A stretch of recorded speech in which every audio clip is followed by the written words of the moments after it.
Hi, Ray. Yeah, can you just introduce yourself and tell us a bit about what ZenFi is? My name is LaChance, co-founder and CEO of ZenFi Networks.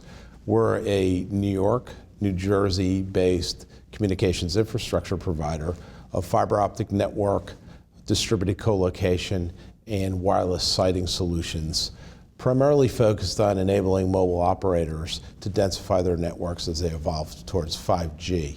We started ZenFi about 5 years ago. To date, we've rolled out about 800 route miles of network. We're located in 45 co-location facilities, and we've built about 2,000 outdoor wireless node locations. We have about 4,000 more under contract to build, and we keep expanding in the New York, New Jersey dense urban environments. What's it like to be a new player in the game, and how do you see the current developments in US fiber? So I think it's a great opportunity I call it the last mover advantage.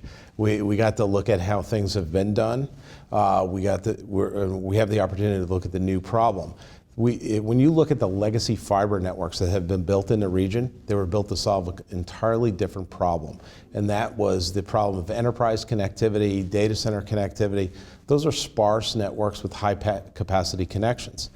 The new problem that has to be solved is this evolution towards mobile densification. So as we move from 4G technologies to 5G technologies, you're going to need a lot more antenna locations distributed throughout a region. Dense urban environment like New York might need an antenna or two on every single street corner. So to do that, the old networks weren't built for that. An entirely new network infrastructure, a front haul network infrastructure, had to be built.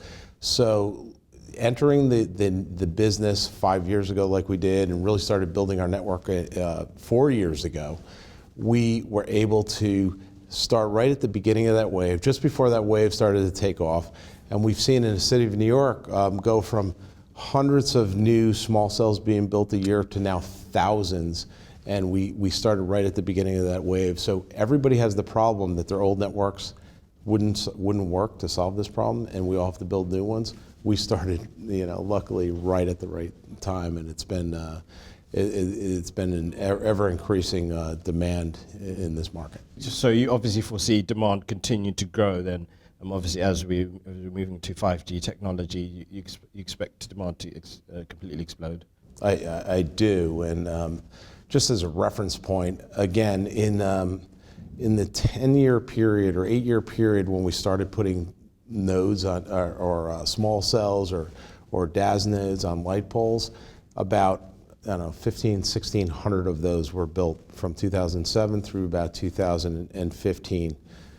Since that point in time, another 5,000 have been built in the past 3 years. We see a real acceleration.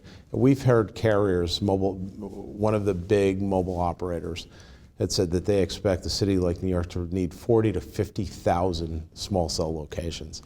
So that means we're in the early innings of this whole thing. There's a huge opportunity, demand curve ahead of us. How do you view M&A as a way of growth? Is it so? There was a recent merger with Cross River. How's that sort of helped expand your business? And then, are you plotting any further activity in the coming year? First, we're focused on this New York, New Jersey region. We think it's such a massive opportunity here. We like to say when we're done here, we'll think about other geographic regions. But Cross River made a lot of sense to get together with. First of all, we knew the ownership and the management of Cross River for many years. A lot of respect for them and the team. We saw an opportunity in New Jersey to expand and take our New York City-centric mobile densification story to New Jersey. And initially, we considered building it ourselves. But we started to see real synergies and speed the market. Great opportunity to do something with the Cross River team. So that's how that whole merger came together. We merged on August 31st of last year.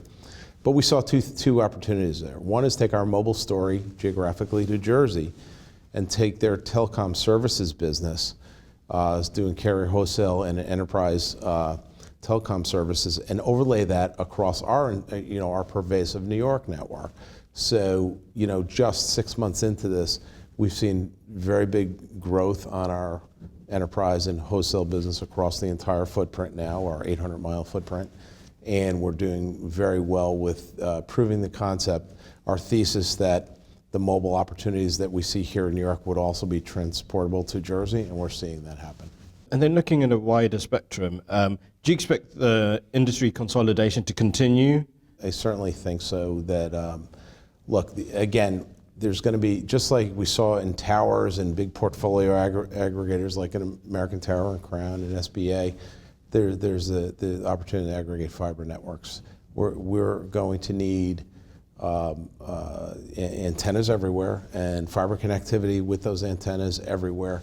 So I think there's going to be niche opportunities for new fiber providers to pop up and build pockets, serve suburbs, serve urban environments that will be merged into legacy fiber operators and even the tower companies. I expect them to be buying fiber networks. In terms of convergence, how do you see ZenFi in that sort of in the world where there's quite a lot of activity in that market? We're an underlying provider of the ecosystem. We provide space, power, and connectivity to allow mobile operators to build and other types of operators to build their networks, right? So our goal is to provide underlying infrastructure that is there for the long run that can be continually repurposed for value-added services on top of it. So we're a pure infrastructure provider, and we can enable applications we haven't even dreamed of yet. Just wanted to ask you about 5G. I mean, how can fiber companies sort of maximize, such as yourself, maximize opportunities of 5G and the continued expansion of data centers? 5G is the hardest G so far, and it's the hardest G because we have to densify. So when we built the nodes on a pole 1,000 feet apart, now we're iterating through and doing them 500 feet apart. Then the next step is 250 feet apart. So there's a lot of fiber infrastructure. It's a great opportunity for us to continually build fiber and build assets on the ground. And again, wireless siting, front haul fiber, and co-location. The data center opportunity is, there are core data centers, and we're all, anybody that provides fiber in the region are connected to the core data centers. But there's now the opportunity. The data centers that haven't been built yet are the edge data centers. And we believe every neighborhood will have an edge computing facility. I mean, you call it edge data center, mobile edge, distributed colo, whatever, a base station hotel, whatever you want to call it. There will be a facility for computing in every neighborhood. And I think that's there's a next big opportunity there. First, antennas will aggregate there, but then you'll see edge computing applications happen there. So edge compute and edge storage will end up residing in the neighborhoods. That's all part of this ecosystem. How have you found the conference, and what's sort of been your highlight? It's a new conference, and I was really surprised to see the level of executives that are here. Many people I knew from the industry. And there's certainly parallels with a couple others that I go to where I see the executive teams, and it's small enough where you get to see everybody. I was pleased seeing the participants I've got to socialize with here. Highlight, I mean, we just did a cool panel. It was a nice roundtable setting, and I like that stuff because it's conversational, and I love to do those conversational type presentations. Well, glad you enjoyed it. Great. Thank you very much. Thank you.